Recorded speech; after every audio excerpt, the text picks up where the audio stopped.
And thirdly, it had Jerry Springer as a guest star. Jerry Springer!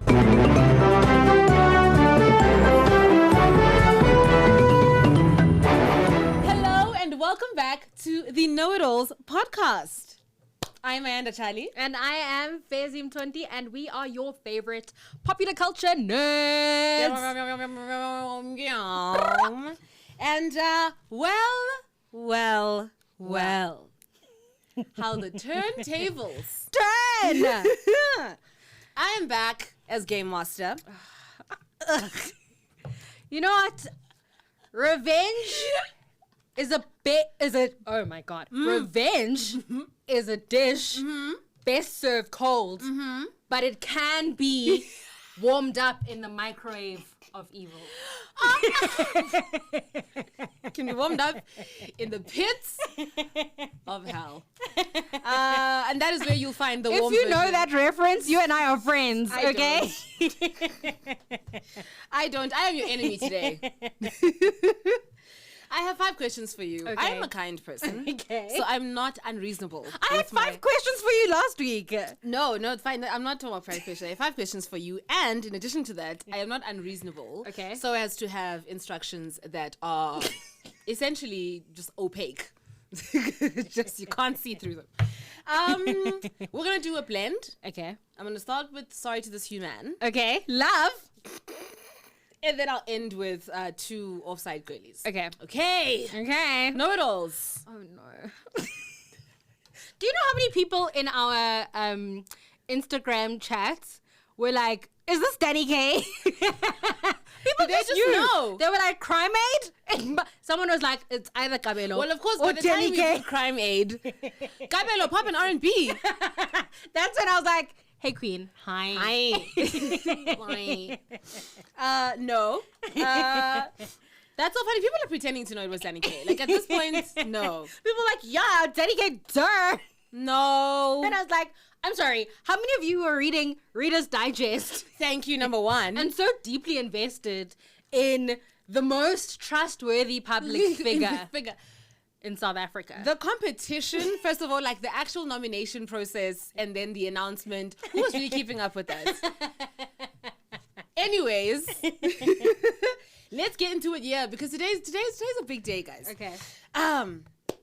So, question A. Yeah. In the Sorry to This Human category. Okay. Who is this director? Oh no. Okay. Ugh. Clue number 1 is they are a drama graduate from UCT. So is everyone. Originally born in Nigeria. Is it a kin? It is.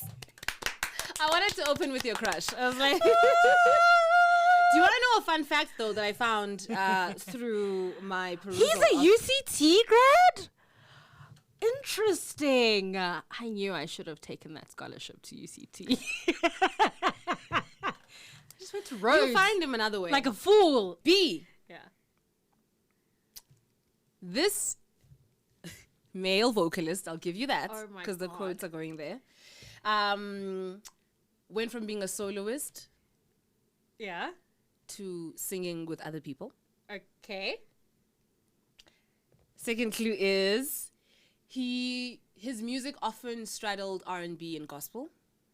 Okay. And you know them. You just Is know. this why? No. But that's a fair guess.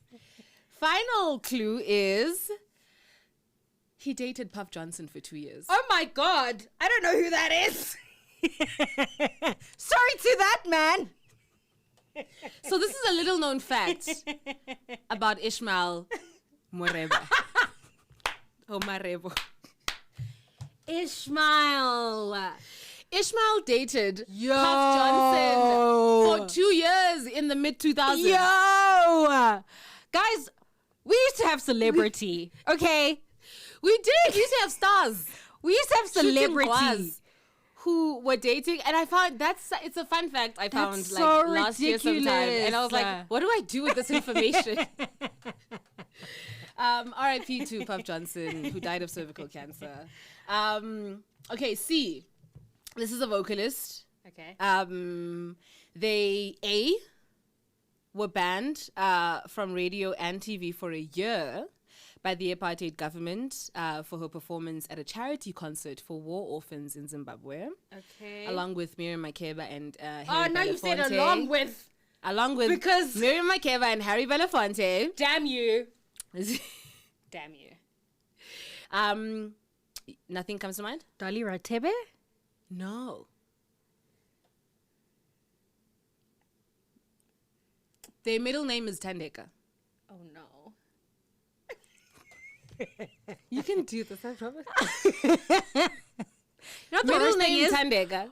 when you guys see this with your eyes on It's gonna be so simple, eh? the global international network. The international community is going to.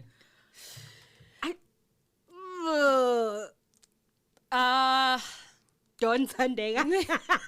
Don Tandega. Middle name Tandega. Singer from, Back in the day. Caucasian. Caucasian?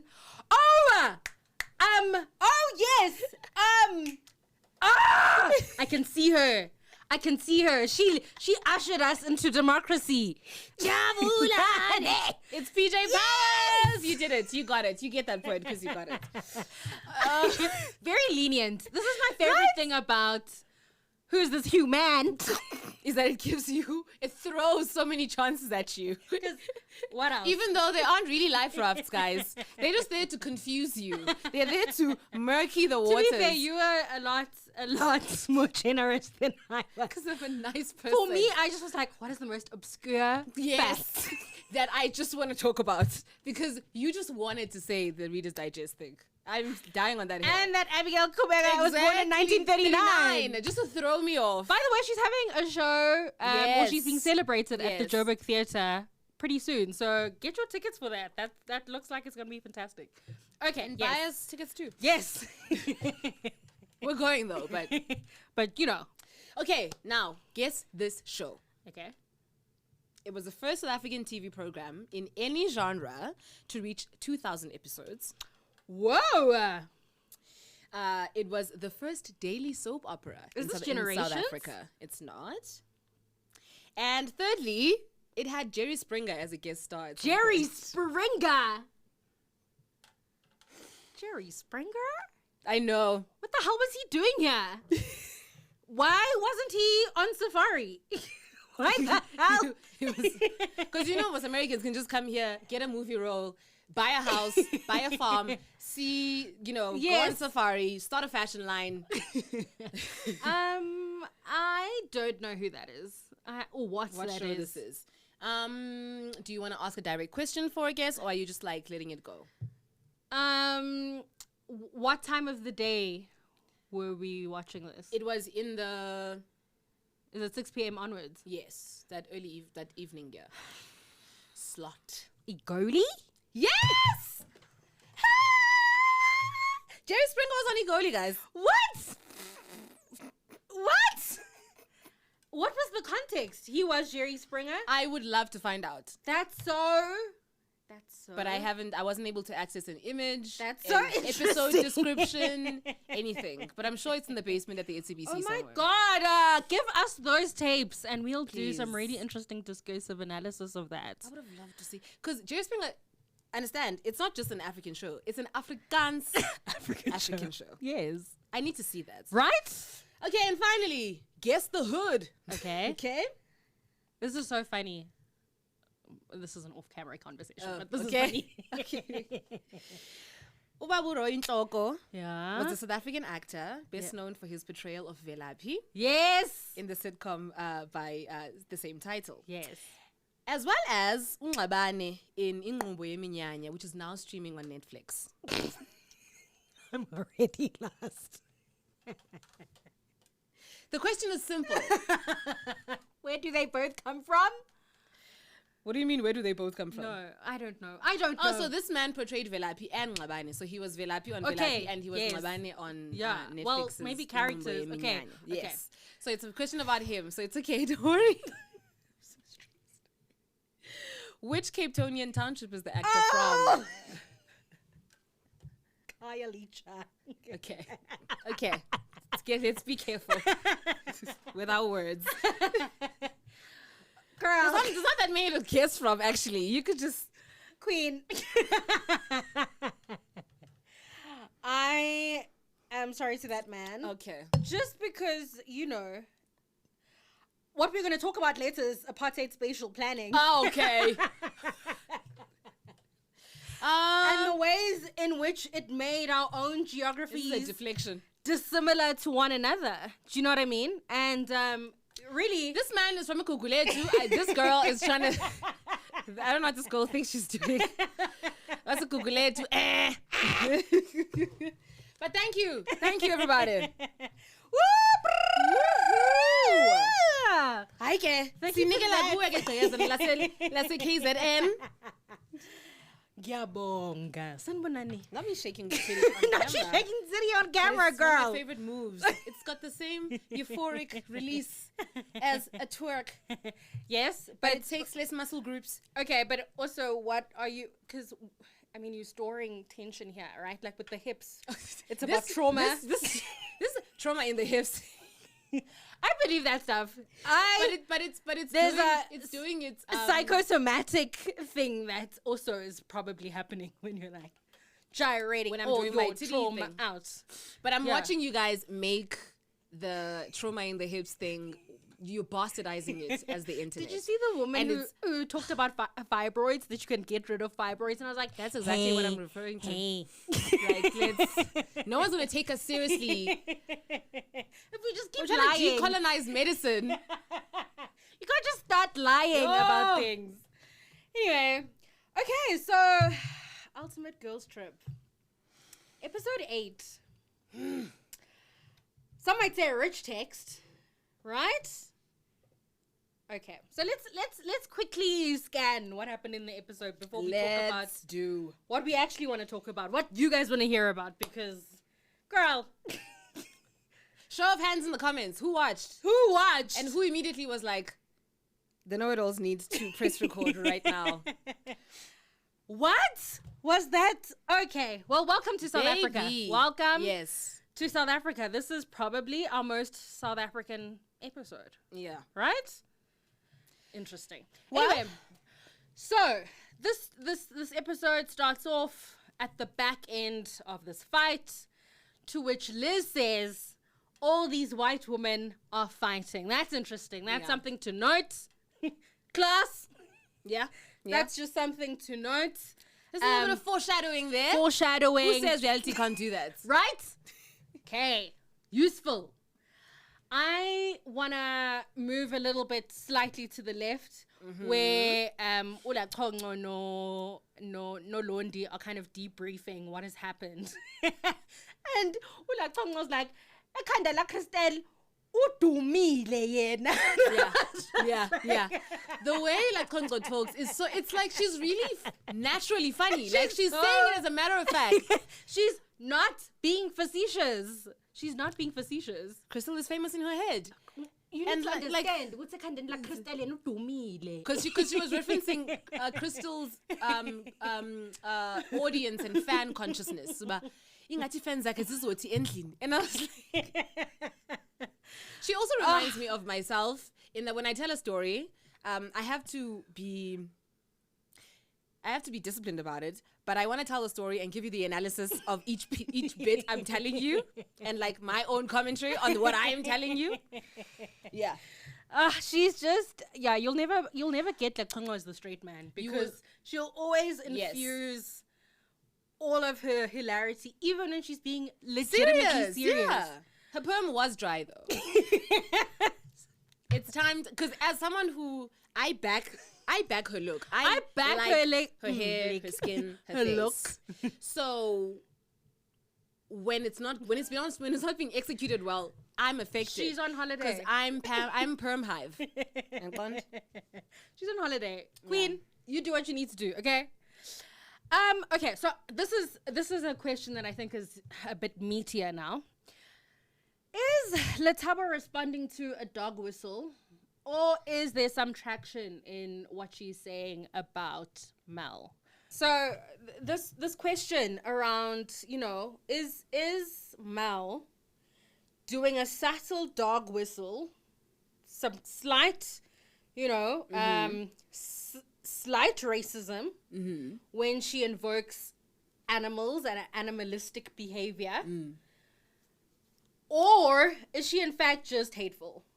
And sometimes it's different. It's like, what do you mean just hateful? Like, she's just rude. And even Ulachong was like, no, I understand she's just being rude at this moment. I don't know that necessarily she's then being racist. I don't know that she's then taking the second step. And I wonder what your thoughts were on that, right? So obviously, Uletabo's come from a context in which she obviously knows the story about the carte blanche commentary that Mel had when she basically said all Africans are effectively bad financially illiterate and bad business people. And it's not even, you can't even help it. It's just who they are. And it's not right or wrong, Fizzy. It's not right or wrong. And this she's not making a moral judgment. No, and it just seems to be very common among them. And the blacks can't help that, they're just bad at things. So, okay, they're just like that, is what she tells us on Carte Blanche. She's now in a different context. Which I think that, I didn't watch that episode, but I think it was a recording of her saying something. It was a phone recording that it's something she thought she was saying in confidence, which I think is important for my point that I'm going to make down the line. Okay. Then so you asked me a question? So Letabo then says, look, given the empirical knowledge that I have now amassed, to me, when this woman does something or says something, it immediately signals to me that racism is at play. And that's why I just can't take this woman, and I think we need to take this seriously. And she tries to do a woman's powwow at the beach. Women's power. She tries to do that, and then there are no fruits to that because the two girls go right. So like what do you make of that? So for me, I remember the first thing that I thought, and it's something that I've found myself saying before. Am I good, Brennan? Sure. It's something that I've found myself thinking and saying in the Housewives context before. A few years ago, Garcelle Beauvais, that name. Garcelle became the first black on Bev's Housewives. She became the first black cast member on the Real Housewives of Beverly Hills. And in that first season, she says something, I think in that first reunion, Kyle said something about like, you said you pledged this much money to my charity and you didn't pay it. So, you lied. And this is something that Garcelle, takes umbrage, from. And then beginning of the next season actually confronts Kyle about and says, when you're a black person and people say basically that you don't pay your bills or like you don't pay, there's context there. Yeah, so there's like history there. They discuss that. Kyle gets it. The Housewives universe discourses as they do.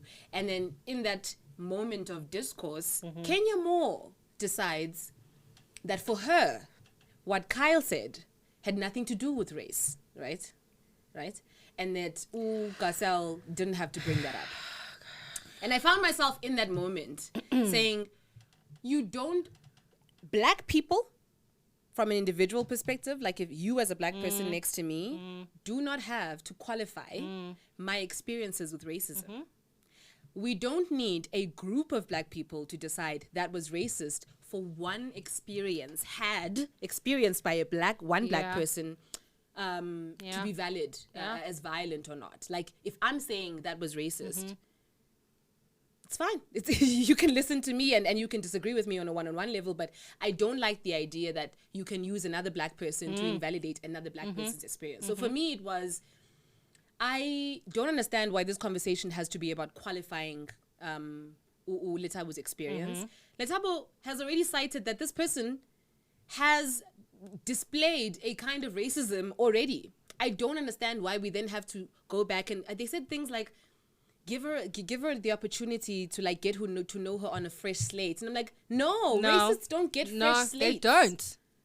Like, they actually don't. Until you prove that you're no longer racist. You don't. I'm not going to go. The burden of proof is on you. Yes. I'm not going to go, I heard the racist comment you made 2 weeks ago. But I'm meeting you for the first time now. And as long as you're nice to me. Yeah. Then you still may not be racist. Yeah. So that was my feeling there. Yeah. And I also wanted to catch myself trying to validate Letabo's experience. I don't need to, as a viewer, validate Letabo's experience. Yeah. I don't know. I just was in this moment. I've been in contexts in which you are, and interestingly enough, this happens often when I'm amongst my white friends more than with my black friends. And that's interesting. I think the semiotics of that will inevitably be interesting. But where a racist thing happens to me in the world, right? And I say, this thing, right? Like, this thing that you have done to me, stranger, is deeply racist. I do not appreciate it. Don't do that again, right? Then, like, I will look around and my friends will be like, yes, you hateful person, blah, blah, blah, blah. Like they'll back you up. Yeah, they'll back me up, right? Then typically there's some kind of newer white person in that context who I haven't vetted for years. Yes. I.e., I can't necessarily, this is not necessarily someone who I know their ethics and morals. They can't speak to their character. I can't speak necessarily to their character. I have chosen the white people that I want in my life, and we've had a back and forth about what it is to be raced in these particular ways and the consequences of that for our livelihoods and our expression of self in this world. And I've had these very deeply intimate, vulnerable, tough, you know, like rage-filled, heartbreaking conversations with people that I've chosen to be in my life, right? So I trust them, and I trust that there is a capacity for them to see me because of the intimacy of our friendship, right? And that's, I think, the nub around interracial friendship in South Africa. Sisonke Msimang was the Ruth First recipient in 2015, and she did a lecture on, you know, what does it mean to have interracial friendship in South Africa, and I think it's worth reading if you have time. But I still haven't found enough literature really to kind of get at what I'm saying about like the consequences, the difficulty, the whatever. But it sounds like you might have to make that literature. I don't know. Maybe. Anyway, I say that to say, when this other white person that I don't necessarily have that same relationship with and to, when we get to a neutral place, we'll be like, hey, are you sure you weren't being a little bit dramatic? Was this really racism? I want to remember my characters. So, chosen whites. Yes. Go, hey, queen, absolutely, we back you. We back that you are not... We're validating your experience as it's happening. As it's happening. And we recognize that this thing is not something that you're blowing out of proportion, because we know you to be a person who's ethical and generally understands how to read the room. Okay? So we believe so much in what is making you upset that we too are going to come to the party in defense of you.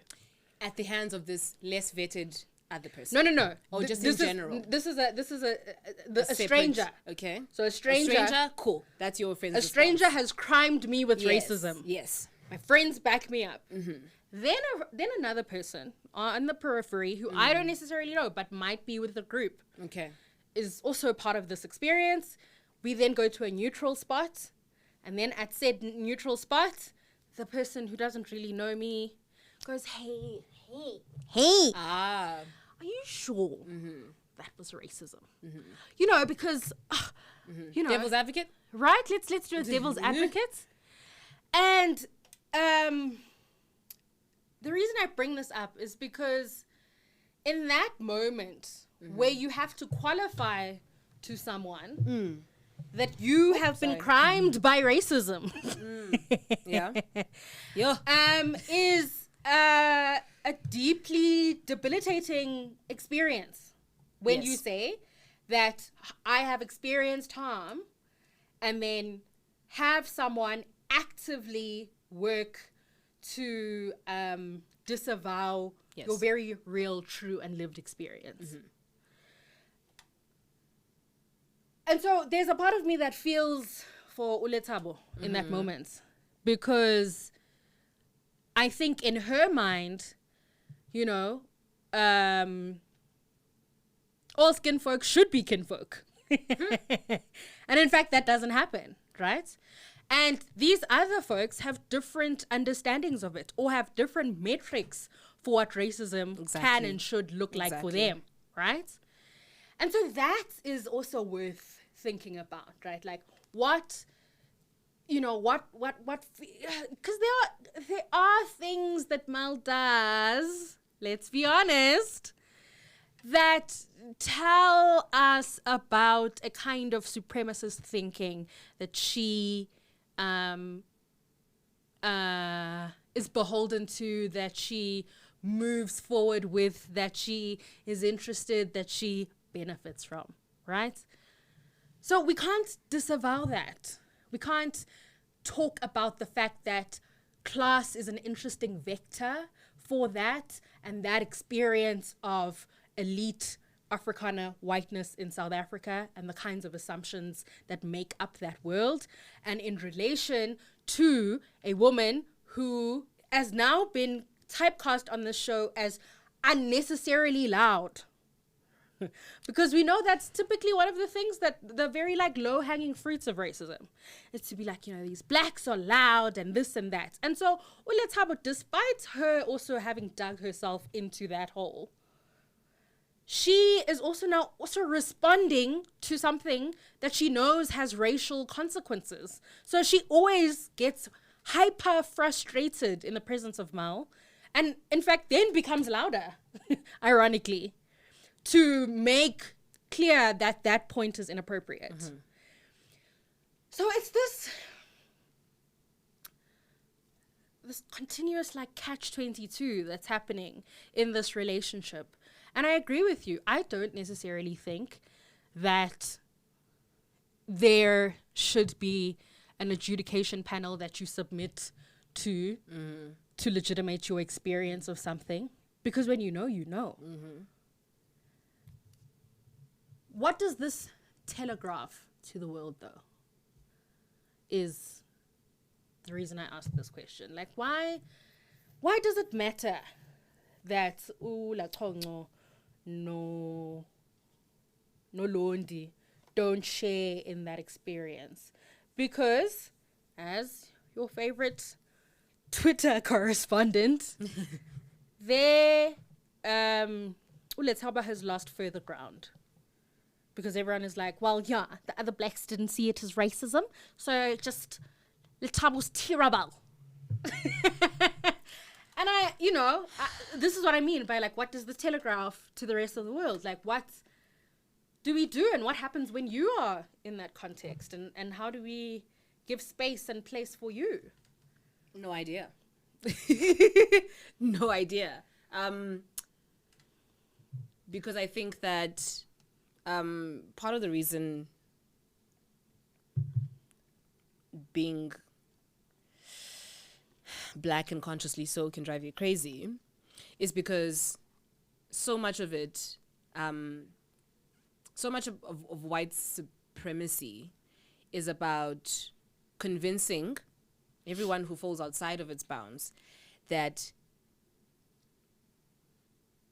they simultaneously can and can never assimilate into it. But there are things that they can do to like win its favor. And for me, this happening in the same context of Joku and the dynamics at play there when we talk about what it means for Nonku to be close to whiteness in the way that she is when she's friends with Jojo. I think that is relevant to what's happening here. Because what is this universe doing, right, that maybe wouldn't happen in these women's lives before? It's forcing them to spend extended periods of time with each other. Pursue, at least ostensibly, close friendships with one another. And so what's going to happen is that, like, they're going to become human together at some point. Like, they're going to fall into humanness together. And that's when the cracks start to show. That's when we're going to start to see color. And that's when we're going to start to see the different ways that blackness ends up having to posture for whiteness, ultimately. I raised my voice because there's no, even in friendships, right, where a black person and a white person grow up in the same neighborhoods and have access to the same spaces, right? Like the black person is the one assimilating to a white world, either via class or education or 100%. So that slip is going to show ultimately. And so what we're seeing here, for me, that dynamic shows, because I don't want to speak too much on Ulakongo's history and what she might think and how exposed she might have been to these dynamics. But what I do want to speak to is how Ulakongo is living in the role, like fully is embodying the role of the pacifist, right? And the facilitator. So Ulakongo she's incentivized to not see the racism, right? Because of where she stands. Now, Londi also is incentivized because she's coming in with a clean slate. Right? She's trying to not come in and be on a bandwagon. There's a narrative at play. There are other like human, real life dynamics at play. And then there are simulation dynamics at play. And so there's so many reasons. I guess what I'm saying is in reality TV, and I think we've touched on this before, everyone's a villain. And people choose what is evil and what is good for them based on what it means on their story to their storyline. So I don't think Ulakongo was incentivized to see it as racism. I think because then she would have had to do something about it. And I don't think Ulakongo has that skill set. But what Ulakongo can do, and what she will get credit for, is going, let's just all wrap this up properly. So it's a mess that the context can't afford, the people in the context can't afford to handle. But of course, as we find in the latter parts of the episode, it's a mess that you can't brush under the rug for very long.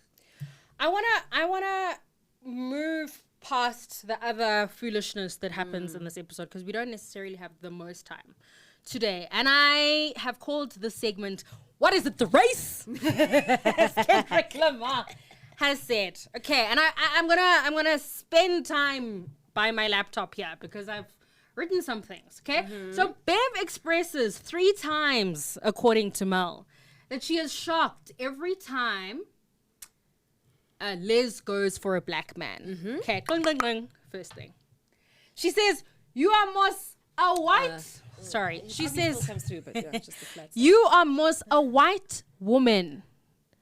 Oh, but she forgets that you are less than white. You are colored. These are her actual words. Mel says that she's quoting verbatim. We haven't had a chance for Bev to dispute the part about them being verbatim, but yes, Mel says these are verbatim the words. She then continues to say that white girls wouldn't do that. White girls wouldn't run after black men. This is also direct words from the show. And we then clearly get into this very difficult space in the table, and people are like, wow. We have a moment in which the Kardashians are used as a reference as white women who date black men. That's an interesting conversation, but we're going to bracket it. And then Bev says, "But I don't see you as colored. Sometimes I have to remember that you are and she's colored." Sincerely, and she's like, "No, I mean, you're taking it out of context. I'm just saying, sometimes I don't even remember that she's a colored." Is what she says. It was wild. Right? I want to bracket this moment, and I want to take us to the Population Registration Act of 1950, which was the legal foundation for apartheid. Okay? And it brought in the kind of existence of racial categories, and those effectively became the organizing principles of apartheid. And it was in accordance to this act. And it says, Again, I want us to think deeply about the fallacy of apartheid in South Africa, how illogical apartheid was in South Africa, but how it has reached into our lives and has made manifest such profoundly devastating implications on our capacity to relate to one another as human to human. So this act says, this sounds ridiculous. A white person is one who in appearance is, or who is generally accepted as, a white person, but does not include a person who, although in appearance is obviously a white person, is generally accepted as a colored person. What? Second part. A native is a person who's in fact or is generally accepted as a member of any Aboriginal race or tribe of Africa. A colored person is a person who is not a white person or a native. This is the Republic of South Africa in 1950. Right? What does this mean? Well, a colored person is neither and nor. So this means that people are created in the site of negation, according to the apartheid government. This is interesting because it's doing a different thing from what's happening in the States.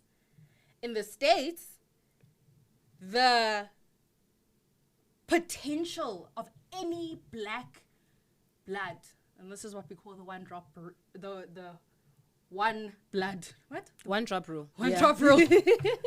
What that does is that as soon as your proximity to blackness in any kind of genealogy, then you are too black and you must be understood as black. What we say is, look, it's just easier for us to oppress the natives because there's a lot more of them than there is of us.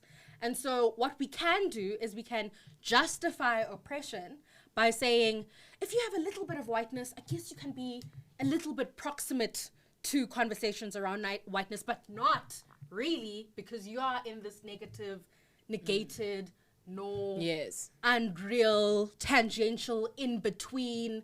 Grant Farrad calls, he's got a fantastic book, and he talks about, colored identity as folks who are perpetually midfielders on the kind of, if it's soccer, I don't do sports, but I realize that midfielders Is the middle of the field? are in the middle of the field.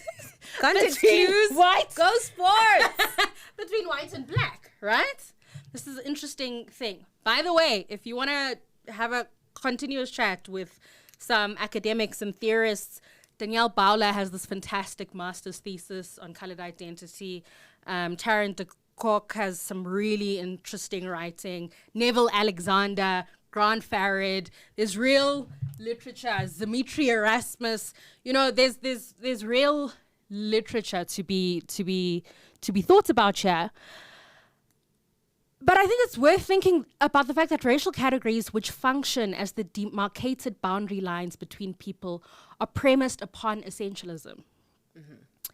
The reduction of being is fundamentally put on a few salient characteristics. And I think the reason I want to bring that into the conversation is because of what Bev says.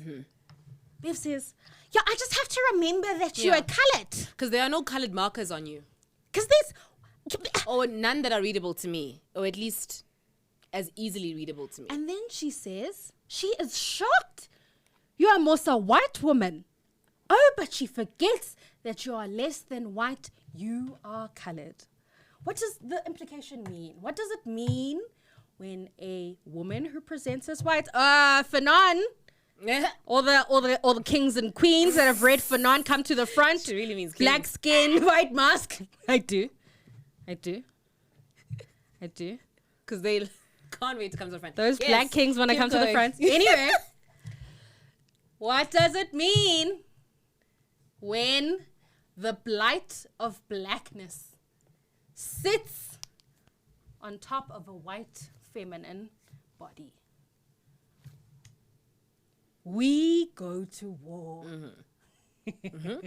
Historically, we've gone to war. We historically have lynched little boys in the pursuit of white femininity and the It's attempt protection. to protect white femininity, even Preserve when it, yeah. even when actual lies were told, right?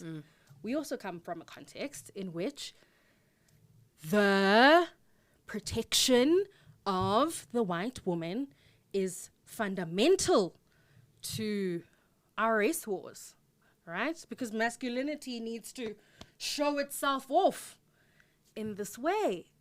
Why is Bev saying that she is shocked? Do you guys remember when we were talking about the different ways, different kinds of femininity relate to raced male sexual partners, right? And we were talking about, the nuances in terms of how the girls present themselves, depending on what they are in pursuit of. So a certain kind of legitimacy. So like, we established that there are girls who know white women who pursue black men to piss a figure off, right? A father figure, a family figure, the man. There are white women who pursue black men for a certain kind of, to have a certain kind of gravity, right, in the world, right? Based on maybe their line of work, maybe the ways that they want to be taken seriously in the world require implicitly that they show a proximity to blackness and a care and a regard for blackness and understanding for blackness. Some of them just do it for clout, right? Depending on the context, because not every context is going to give you clout once you mess with a black man. But this moment was so important for me because I feel like it was a callback to that moment, because now we get to talk about what kinds of femininities are threatened by black malehood, right? And therefore, which kind of femininities can afford to mess around with black malehood there? And my question back to you is, can that body, because we're talking about what can be done, what happens to a feminine body when it is with a black man, but we still haven't characterized Liz in terms of what kind of body she is. So why? Because I want to talk about Liz's response. But why why and when is it a beneficial thing for Liz to be with a black man? And why in this moment is it not beneficial? Why is it in a conversation with Nonku? Fine, interesting. Girls talking about, why is there currency for Liz in that conversation, but not currency for Liz in this conversation when Liz is neither black nor white? I'm trying to understand why her body isn't neutral. Is it because she looks, she's potentially white? Like she looks like she might be white? Because she holds the markers of whiteness. Of whiteness? Yes. Okay. But to who? To, right? This is the interesting thing as well. This is what the Americans will say. They'll say around the conversation around passing, they'll be like, girl, we always knew that there was a black girl. Okay? Right? Yeah. In the same way, when we look at Mariah, we go, yes, we knew. And then the white girls are like, wait, Mariah's not white? And we're like, yeah, because our people look like that. Yes. And we better go Lumi. You can hear how, and that's the other thing, like we're attuned to each other's tongues and what they signal about where we come from. Yes. For better or for worse. So there's also that. There's I see Liz, and from seeing her, I can't tell where I'm going. But when I hear Liz speak, I'll know where I'm going. Exactly. I wanna bring the fantastic Bibi Bakari Yusuf in this conversation. She has an amazing essay called Fabricating Identity, Survival, and the Imagination in Dancehall Culture, which everyone should read. But she says, although class is a critically important social vector, it is often articulated through the idiom of color and shade and can reflect biologized notions of race. And I think this is interesting for Bev's understanding of Liz's body and figure. And because class has whitened Liz further, because the features aren't quite, she's not passing or rather she is passing the hair test. Yeah. Or rather she is, all the kind of fallacies that apartheid gave us about what it was to construct race and difference. She seems to be on the side that should theoretically win. And now we're stuck with the fact that she's not disavowing this in the pursuit of white femininity.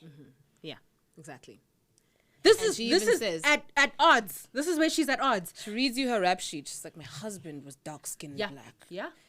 This Children. person, and then this person, and then this person. I don't see color. I struggled to understand what position Liz was taking. Yeah. Because it felt more like a resistance to being categorized at all racially, yeah. and therefore having certain expectations attached to that racial identity. And then there was also I am colored. And then there's and I am sure because they also kind of kept Bev's responses, like they kind of kept, you can tell when an edit is like, we're editing around this person's participation. So I'm sure in the next episode we'll have things that help us finish the arc.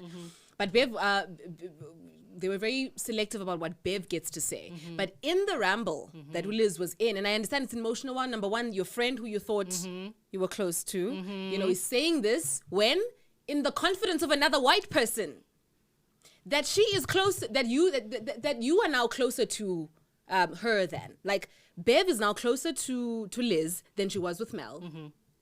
But look at the things Mel was able to say, and Bev was able to say to Mel. Right, and the kinds of alliances whiteness keeps. Exactly. Ne? Because this is also a conversation about the publics. Which Exactly. publics of Yes, being- exactly. Yeah. Exactly. Yeah. But Liz, as she's going on, she's justifying going. It's. Yeah, but I don't see color, right? And so it's the attempt to nullify race, is really what it is. It's to go, I don't even want to talk about the biases you might have. Yeah. I just don't want to be raced. Yeah. And I think that that's an important conversation to have when it comes to colored identity in this country. Yeah. Right? Number one, having the option. Yeah. Right? To like de-race yourself in a space.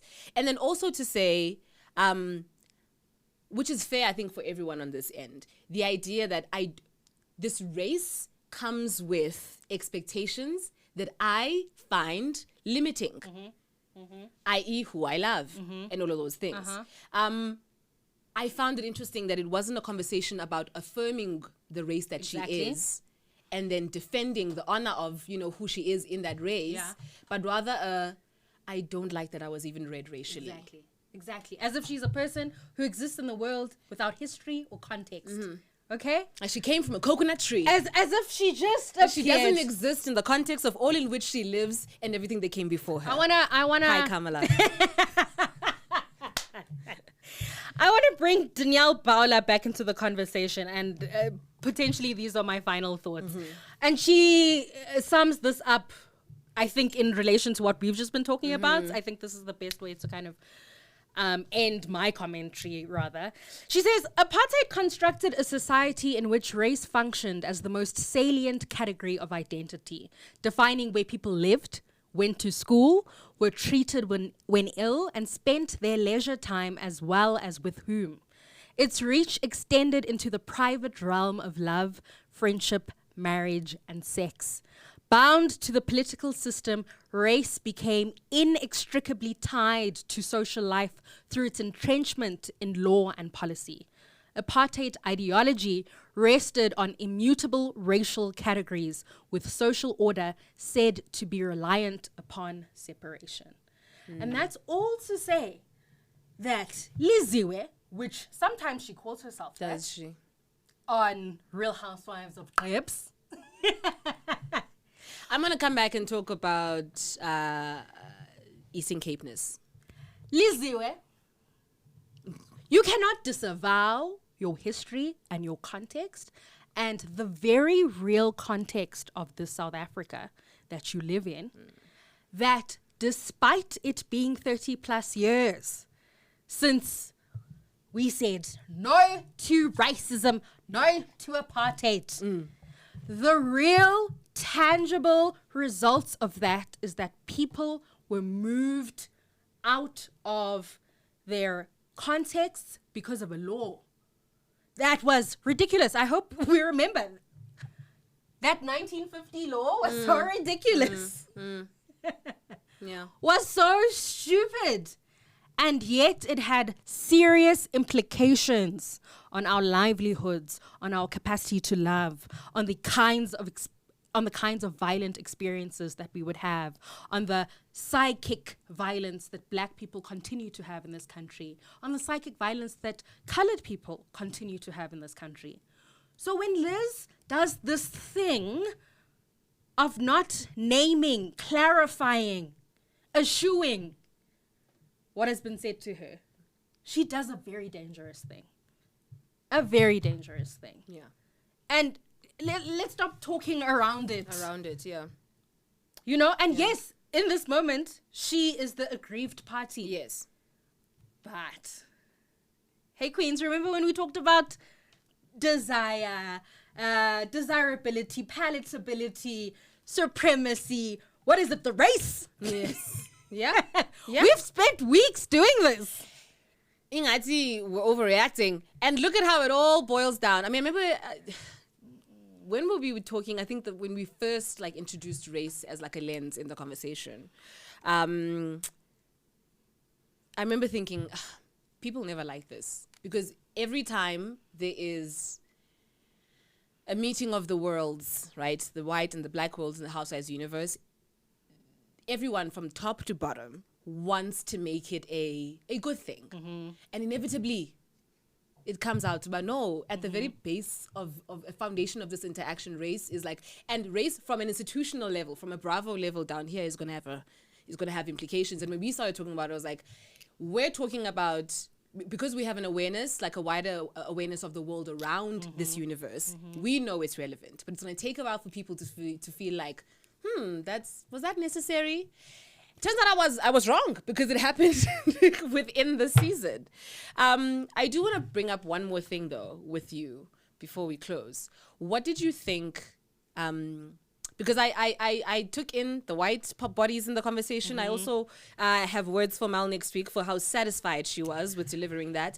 White people need to understand, and actually everyone, right? Psychic when violence. you know someone is racist, a pedophile, a harmful person of any kind, you not saying anything about that until it's beneficial to you is complicit. Complicit. You are being complicit.